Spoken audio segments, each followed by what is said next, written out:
Hi friends, ఇక్కడ మన రైతు మేల్ ఫీమేల్ హైబ్రిడ్ క్రాప్ వరి నాటు వేయడం జరిగింది. ఇతడు నాటు వేసి 18 రోజులు అవుతుంది. ఈరోజు ఫస్ట్ డోస్ అనగా 2020 యూరియాలో మన డాంటల్ మరియు ఫంగిసైడ్ శిలీంద్రనాశిని అయిన స్ప్రింట్ కలిపి చల్లుతున్నాడు.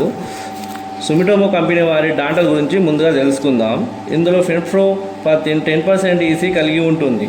దీన్ని 2 పద్ధతుల్లో వాడవచ్చు. మొదటగా స్ప్రే రూపంలో, రెండవది ఇసుకలో కానీ యూరియాలో కానీ కలిపి వాడవచ్చు. ముఖ్యంగా వరి నాటు నుండి 8వ రోజు నుండి 25 రోజుల మధ్య వరకు దీన్ని వాడవచ్చు. ఒకవేళ మీరు కనుక ఆడవారి మగవారి క్రాప్లో ఫస్ట్ డోస్ అనగా 2020 యూరియాలో మిక్స్ చేసి కూడా వాడవచ్చు. ఎకరాకి 1/2 లీటర్ చొప్పున వాడుకోవచ్చు. ఇది కాండం తుడుచు పురుగును అంటే మొగి పురుగు, ఆకుముడత పురుగు, పచ్చదోమ సైతం వంటివి చంపగలదు. ఈ డాంటల్ మందుని ఇతర ఫంగిసైడ్స్తో తెగుళ్ళ మందులో కూడా కలిపి వాడవచ్చు. నెక్స్ట్ స్ప్రింట్ గురించి, ఇది ఇండోఫిల్ కంపెనీ వారి స్ప్రింట్ తెగుళ్ళ మందు గురించి తెలుసుకుందాం.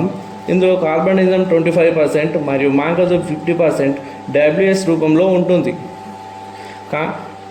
మ్యాంకోజోబ్ అనేది కాంటాక్ట్ ఫంగిసైడ్. కాంటాక్ట్ అనగా మొక్కలకు వచ్చే తెగుళ్ళపై పర్ఫెక్ట్గా పనిచేస్తుంది. దీన్ని క్యూరెంటివ్, ప్రివెంటివ్గా వాడుకోవచ్చు. అంటే వ్యాధి వచ్చా కానీ వ్యాధి రాకముందు కూడా వాడుకోవచ్చు.